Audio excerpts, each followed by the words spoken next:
So we've got all the screens in place. We've got the screens for the bar.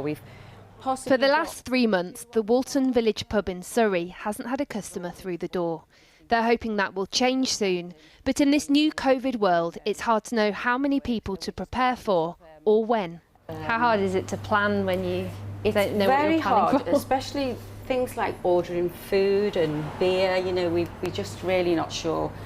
Today it's been reported that the government will reopen the hospitality industry in England on the 4th of July and that they'll relax social distancing from 2 metres to 1.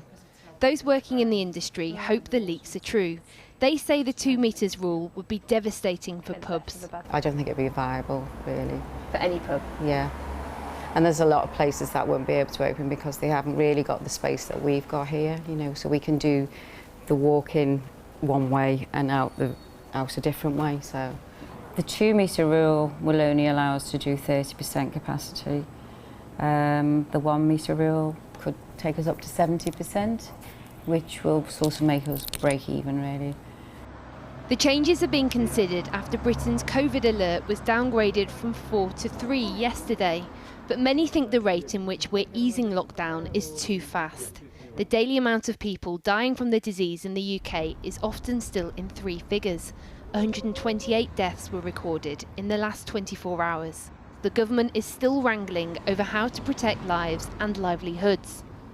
Well, the outcome of the 2 metre rule review will be announced next week. I'm pleased to confirm that. And, you know, of course, I understand the calls from businesses like pubs and restaurants to review the rule. I know the impact it has on their ability to open and keep their staff employed and serve us all. But, of course, we need to look at it in the round, which is why the scientists are part of that. They're involved. And obviously, I can't preempt the findings of the review. And we'll look at all those measures together. We have nothing more than that to go on, which is incredibly worrying for the thousands of businesses in hospitality and the millions of people whose livelihoods depend upon it, because we just need to have a date confirmed as soon as possible and ideally the social distancing guidelines reviewed and reduced at the same time. If we do the bar service, these will be just to protect the staff and making sure that we can serve through the hatch. Much has changed since the pub closed its doors. The reality is, it won't be back to those days of packed-out bars for a long time yet.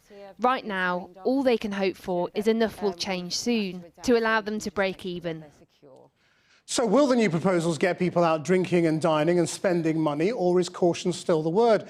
I'm joined by Stephen Reicher, a behavioural scientist who's one of the experts who fed into the group that designed the lockdown guidelines. Where do you think the public is now, especially on things like drinking and going to pubs? Well, the latest polling showed that most people still favoured, at least last week, favoured the 2 metre rule over a 1 metre rule. I think everybody wants to go out. I mean, there's no doubt it would be quite nice to be able to go down the pub tonight. At the same time, one of the things that's been striking, I think, throughout the pandemic has been people's understanding of the best way to get through this is to strictly observe restrictions, to push down the infections as far as possible, so we can return to normal. And the real danger is if we get the timing wrong. And if we relax too early, the danger is that infections could spike again, and we could waste all the good efforts that we made over 3 months.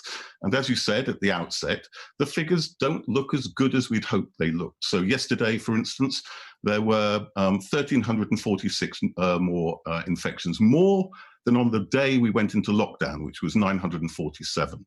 The R is stubbornly high and near 1. The WHO told us that we weren't in a good position to have restrictions. And what they also said was that if you relax the distance restrictions from 2 metres to 1 metre and increase the risk in that way, you need to put in place really strong mitigations, like wearing masks, like hygiene, and so on. And the problem is that if we're talking about pubs and restaurants, well, you can't go to the pub and drink and wear a mask at the same time. But is there a difference? So I think it is a real risk. Is there a difference between the hospitality and everything else? I mean, you know, just anecdotally, I went to a department store this week. It was pretty empty, but the pub near me that is serving takeaway has got people queuing up outside as if nothing had ever happened.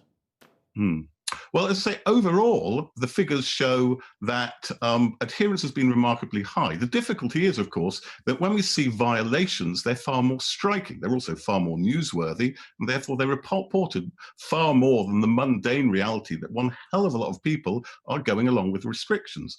During the lockdown, for instance, there was a remarkable survey which showed that nearly half of the population was suffering, and suffering considerably. I mean, people were undergoing considerable psychological and material problems, and yet they showed remarkable resilience. Now, often there is a view of human behavior as if we are frail and fragile and can't deal with difficult times. And government often is nervous of the population, thinking that we will crack. Well, what we've been taught during this pandemic is actually that's not true. As long as people understand why it's critical to observe restrictions, as long as they're given clear information about what to do, and as long as they're given the material support to do those things, people have shown a remarkable ability to go along with hard times. And So quite just often briefly, the problem hasn't, sorry, can I just finish Yeah. this point? I think it's really important.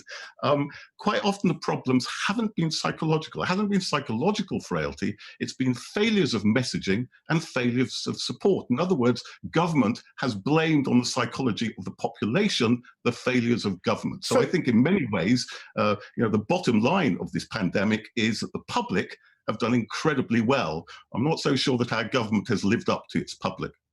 Stephen Reicher, we'll leave it there. Thank you very much indeed.